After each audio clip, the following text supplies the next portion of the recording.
Hello anatomy colleagues, this is Dr. Kathleen Alsup and welcome to the first video mini lecture for the skeletal system basics.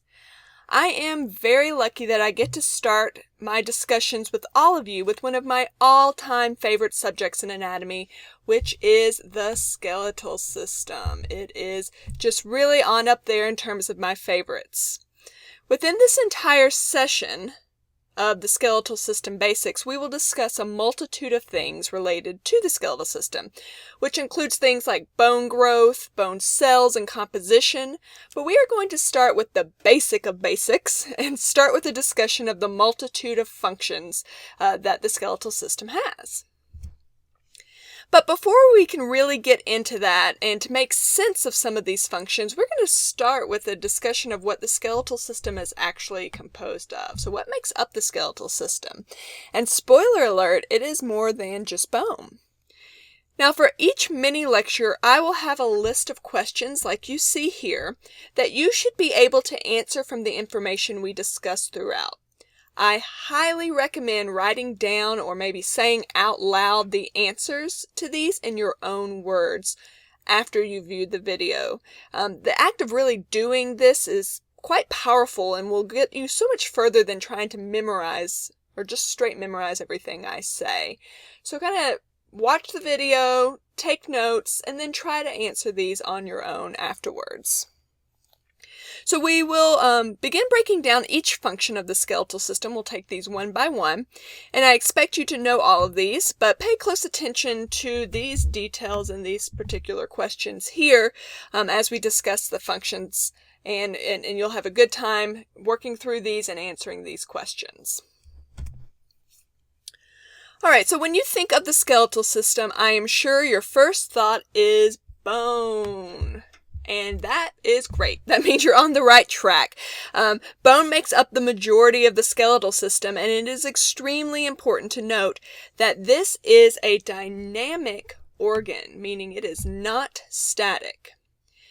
This means that bone changes throughout your life. We always, or when we're, thinking about this more colloquially, we kind of think of you reach adulthood and your bones just stop growing. Which is true when we're talking about in terms of bone length, but it certainly can and does change throughout childhood and adulthood in width, as well as composition. So bone density can increase or decrease based on certain things like aging or disease or even a lot of weight-bearing exercise. So it is a dynamic organ, and as mentioned, it is the major component of the skeletal system. But there are other tissues included or involved with the skeletal system. Osseous tissue is the major component of bone, and we will spend a considerable amount of time discussing those specifics in an upcoming video. Cartilage can be found on the ends of long bones. You can see it here and here. And it's going to be found in other areas where bones form joints. Most long bones will form within a cartilaginous model, so we will talk in considerable detail regarding endochondral ossification, which is important in terms of bone development. So cartilage is super high up there in terms of importance of the skeletal system as well. Bone will be lined by a layer of dense, usually irregular, connective tissue called the periosteum. And in addition, connective tissue will compose ligaments, which will serve to connect bone to bone. So ligaments are very important in terms of the skeletal system as well. So we'll spend a bit more time in terms of talking about these different parts of the long bone, so don't fret if we're not quite down with some of this terminology. We'll talk about that. But I did want you to note that this dense connective tissue is going to play a role in terms of the periosteum.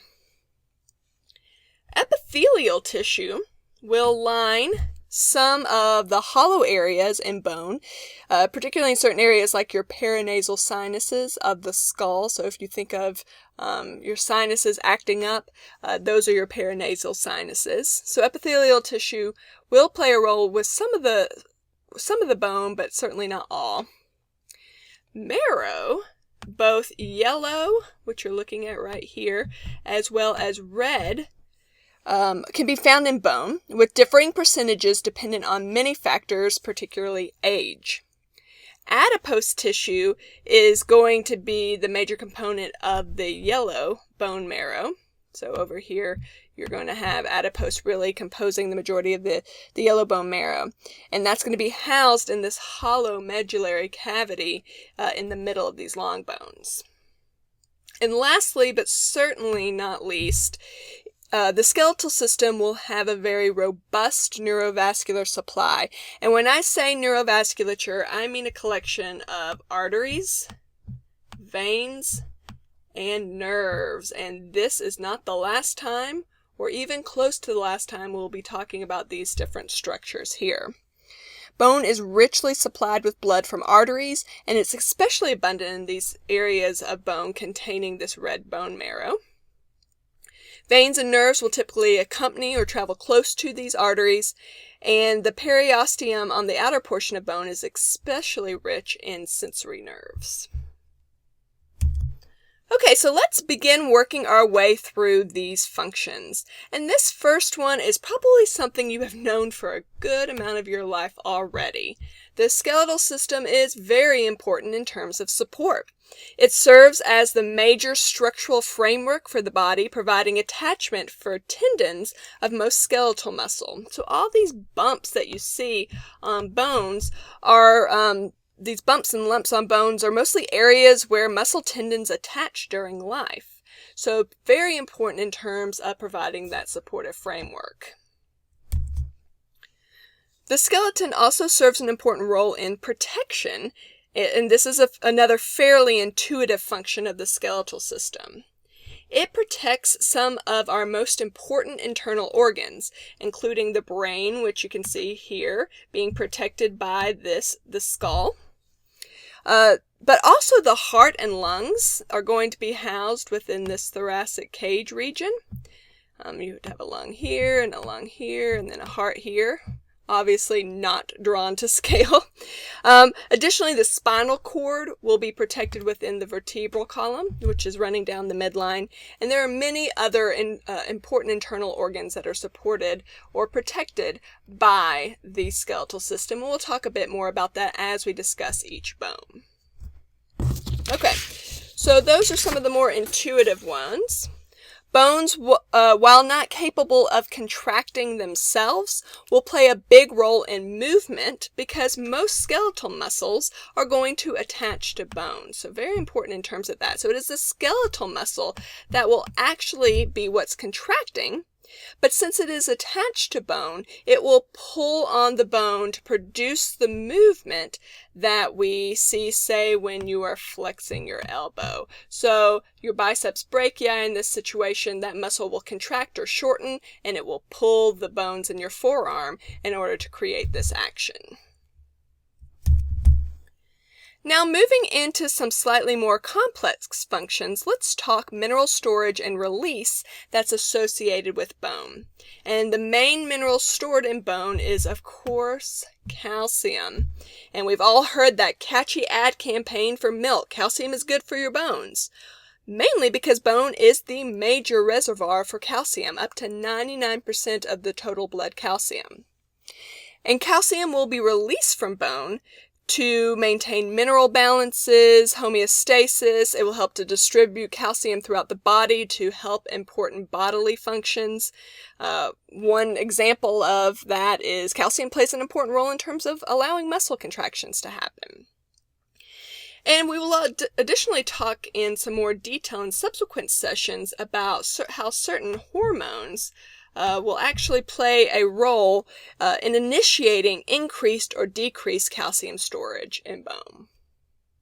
So hormones that are secreted by the thyroid gland can actually play a big role in terms of what's going on with bone and calcium storage.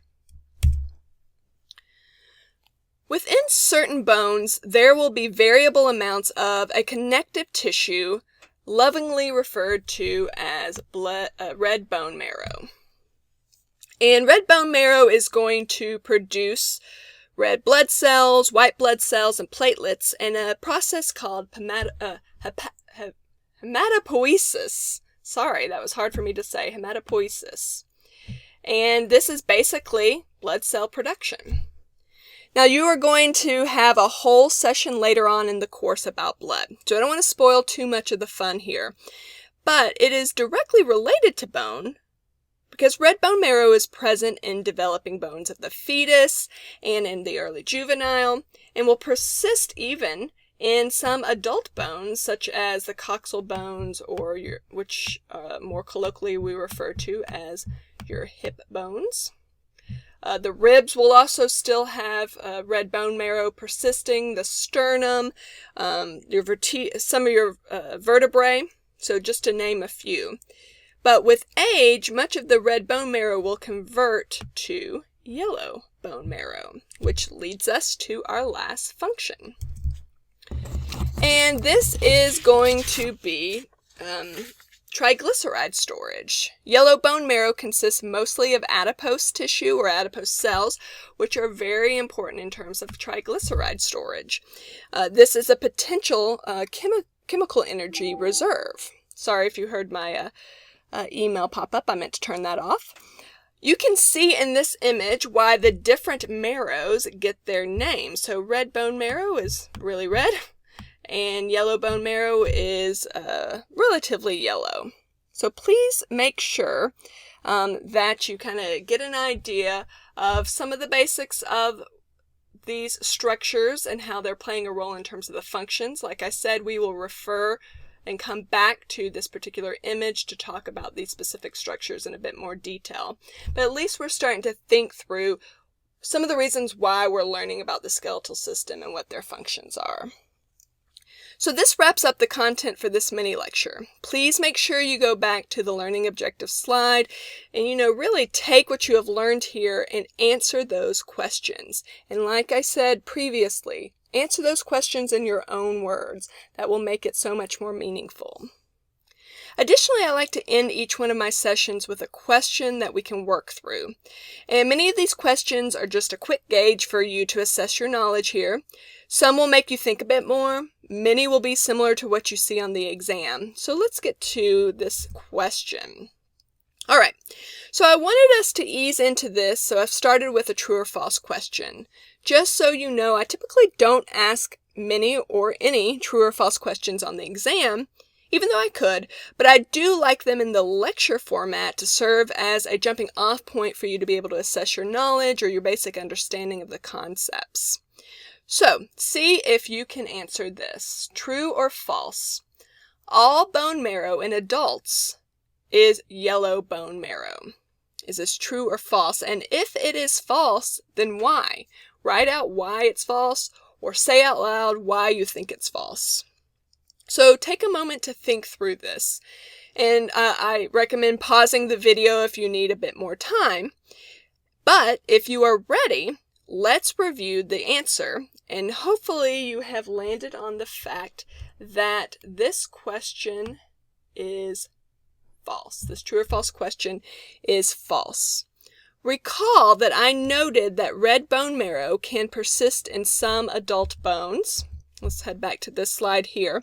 So, red bone marrow can persist in some adult bones, like we mentioned, the hip bones, the vertebrae, the ribs, the sternum, or that breastbone, if we are talking about what we colloquially refer to that as.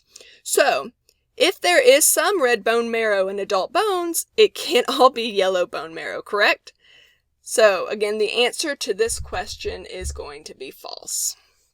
All right, so that was so much fun. The skeletal system, I think, is just so deliciously complex, and I just can't wait to keep exploring this area with you in subsequent videos. Please always feel free to reach out to me with any questions you may have regarding this content after you've reviewed and kind of tried to answer the questions. If you've tried to answer it and you just can't, then that's the time to come reach out to me and do it early and often, and I think we'll be in good shape as we move through the course. All right, so thanks again, and please have a great day.